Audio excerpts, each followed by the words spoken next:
Rain stitched silver lines across the window, turning the city into a blur of trembling light.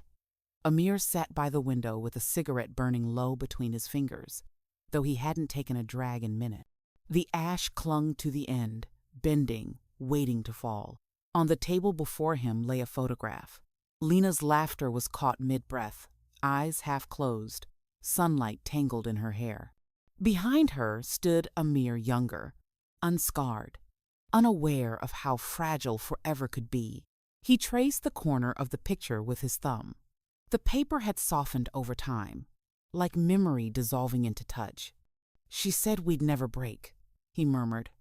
The words sounded too soft to believe, too practiced to hurt. Some nights he could still hear her voice faint, blurred by time but sharp enough to cut through sleep. She used to say his name differently than anyone else, stretching it with warmth. Now, when she said it, it was cautious, the way one touches something that might still burn.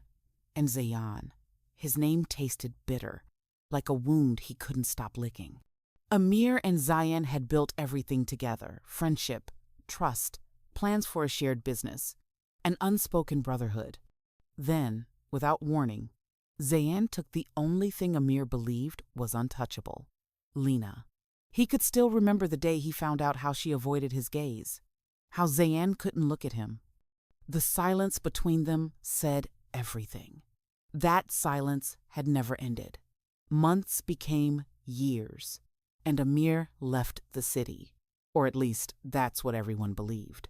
In truth, he had only moved 3 blocks away, into a smaller apartment near the old harbor. From there, he watched, he waited. Revenge was not an act for him, it was a study, a long, patient art. He knew the details of their lives better than they probably did. Zayan's firm had just landed a government contract. Lena had started painting again. They were admired, loved, perfect. But perfection, Amir knew, was always fragile. When he finally returned to their world, he came as someone else. He had learned how to wear calm like armor. His voice was steady, his eyes tired but kind. He was polite when he met them again at a friend's wedding, as if time had healed everything. "Amir," Lena said softly. Her voice trembled, not from fear, but memory.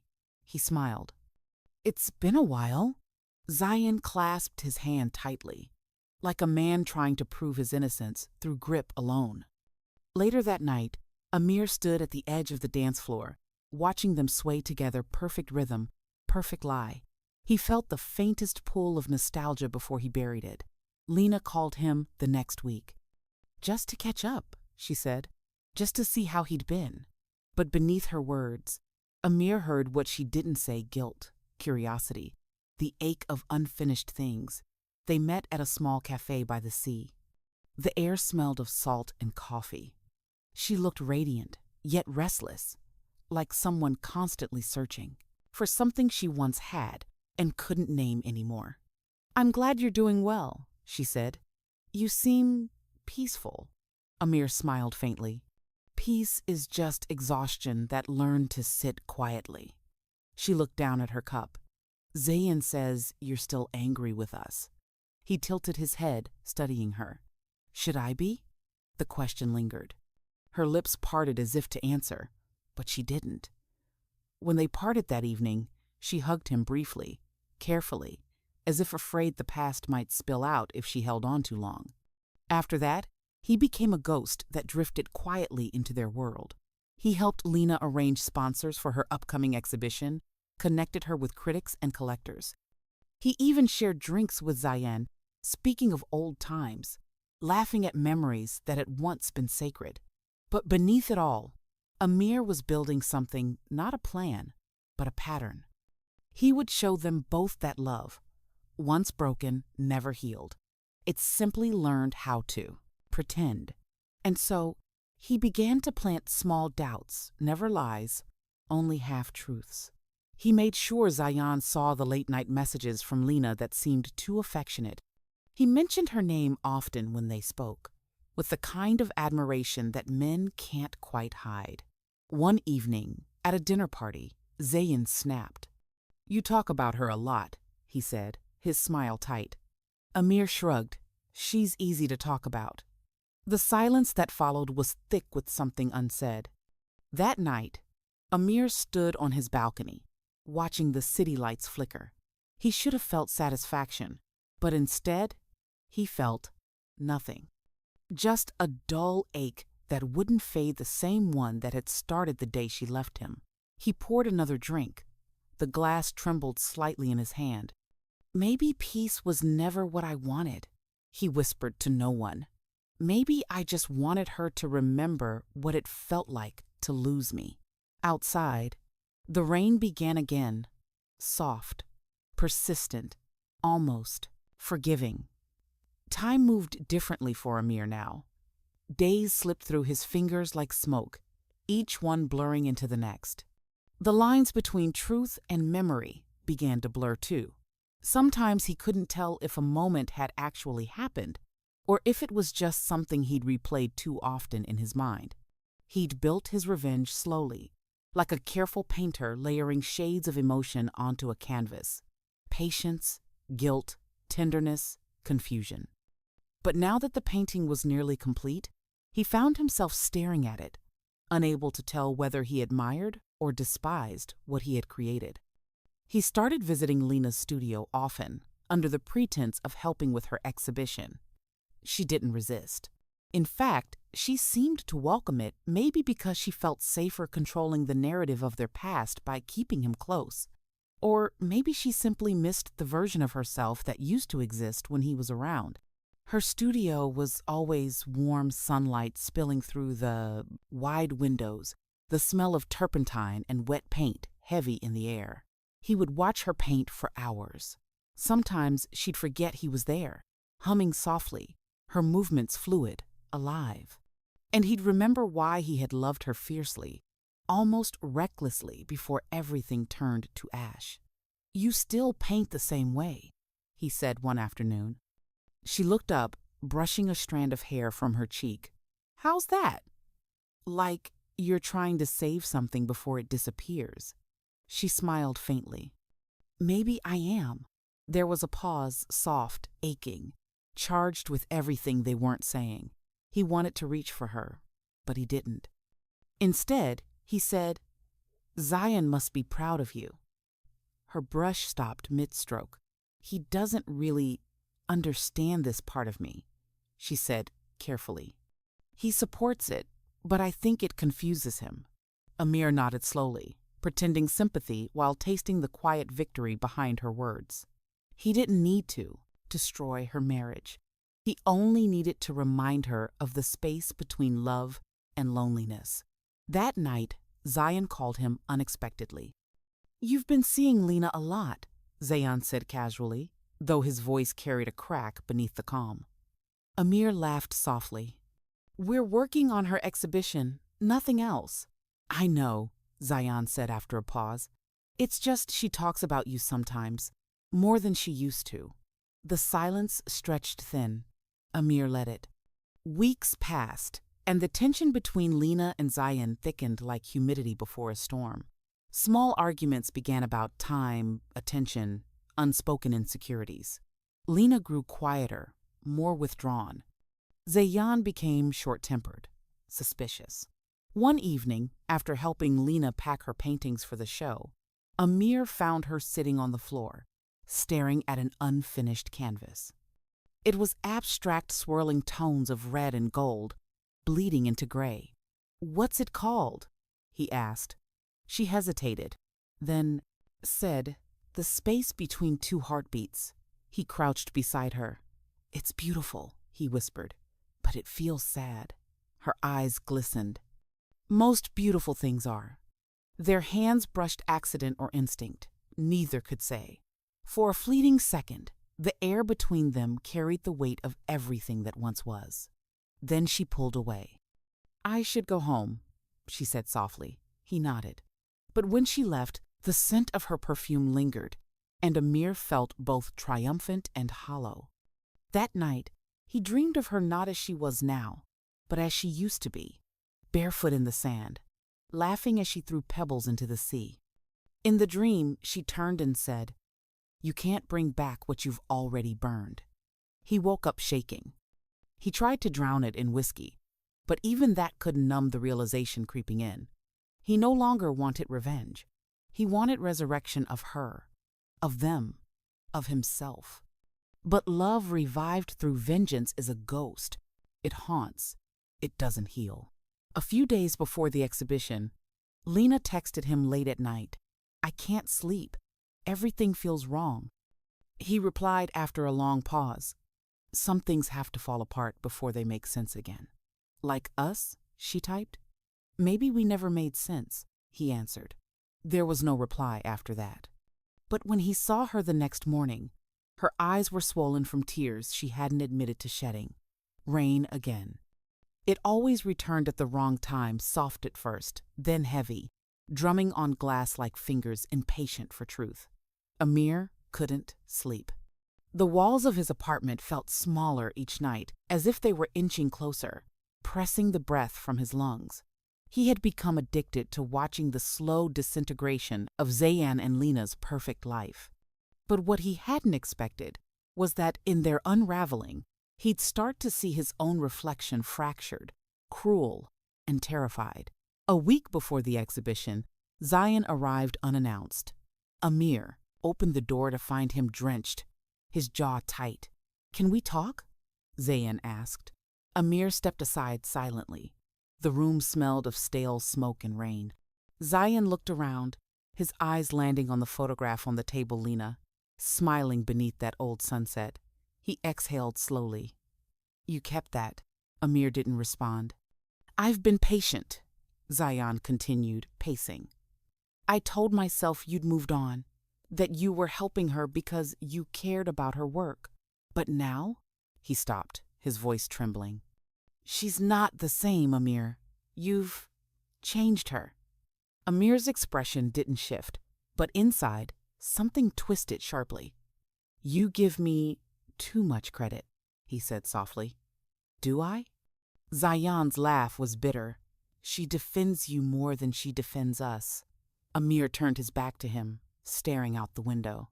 The rain blurred the city into an abstract painting, formless, endless, lonely. "I didn't take her from you," he said. "You lost her, when you made her feel invisible." The words hit like glass breaking. Zayan stood there, breathing hard. For a second, Amir thought he might hit him. But instead, Zayan simply whispered, "You don't know what you've done," and left. When the door closed, Amir's hands shook. He realized he didn't feel victory. He felt sick. 2 days later, Lena came to his apartment, her face pale and eyes red. "He's gone," she said, packed a bag and left. She sat on the edge of his couch, her hands trembling. "He thinks I betrayed him.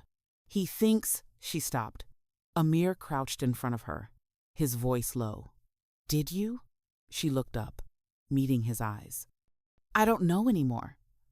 Silence settled between them, thick and unbearable. Then she whispered, "You wanted this, didn't you?" He froze. She stood, anger trembling in her voice. "All this time, your kindness, your help, your calm words, it wasn't forgiveness. It was punishment." Amir tried to speak, but nothing came.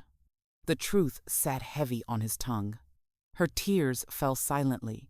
"I thought maybe we could start over. Maybe something good could come from all the ruins. But now I see you never wanted peace. You wanted to see me fall apart the way you did." Amir felt something inside him fracture. He reached for her, but she stepped back.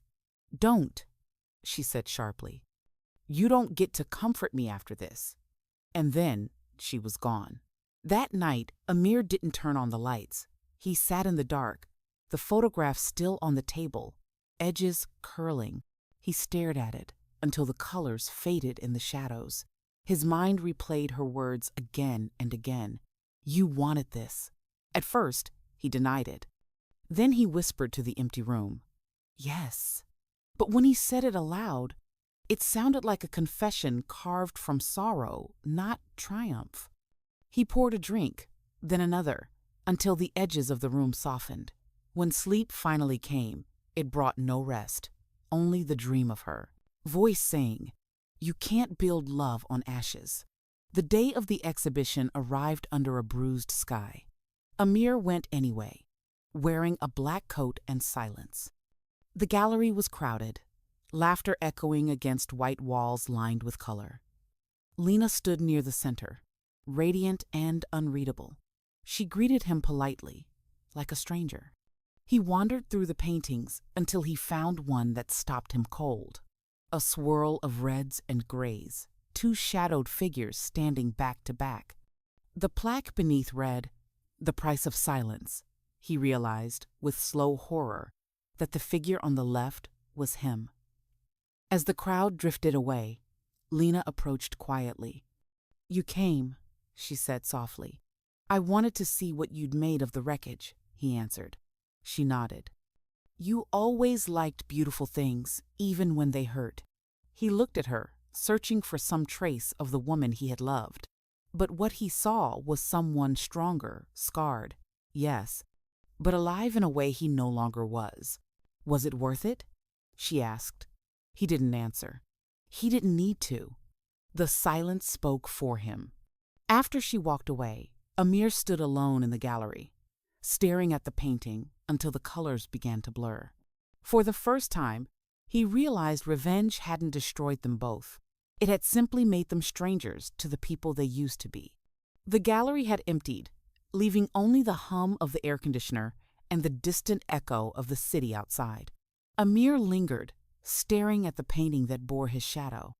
He felt hollow, a spectator in the ruins of a story he had written with his own hands.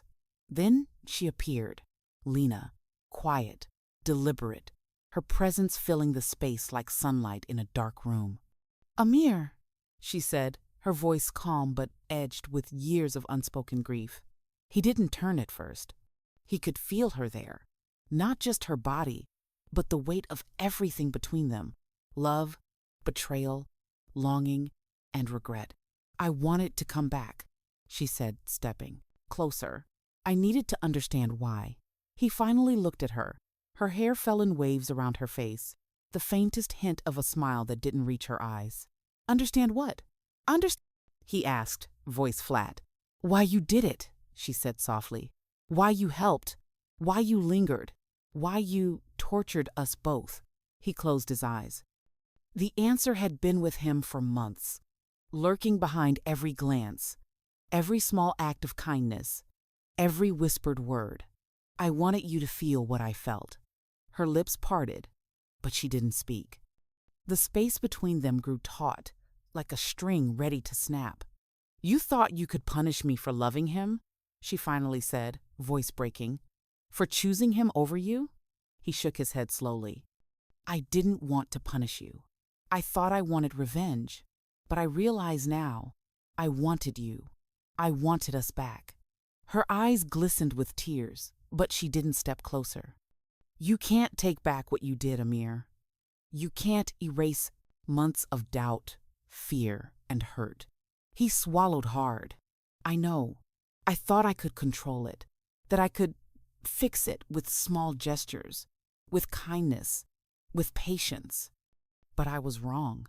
She looked at him then, really looked at him, and for the first time in years, he saw herself, reflected in his eyes, the same woman who had loved him fiercely, who had felt whole in his presence.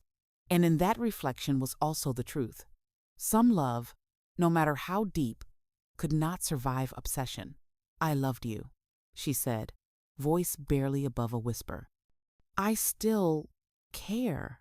But love doesn't fix what hate destroys." He wanted to reach for her, to pull her into his arms, to tell her he would make it right, but he knew it was impossible. Instead, he nodded silently. "I'm sorry," he said, "for everything. For the revenge, for the waiting, for being the man I thought I needed to be." She studied him for a long moment, then turned. Without another word, she walked toward the exit, the heels of her shoes echoing against the gallery floor.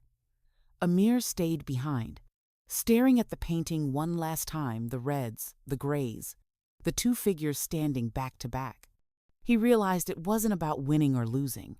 It was about survival, about carrying the memory of love and pain together, inextricable, inevitable. He sank to the floor, back against the wall, and let the tears come, not for revenge, not for anger, but for love, the kind that doesn't fade, even when it breaks everything in its path. The next year was quiet. Amir rarely left his apartment. He avoided Lena's exhibitions, avoided the world where she existed in full color, vibrant and alive. But one day, by chance or fate, he walked past a gallery on a rainy afternoon. The exhibition inside was titled Ashes of Us. Each painting was a storm of color, reds and golds bleeding into grays, shadows of figures intertwined yet always apart.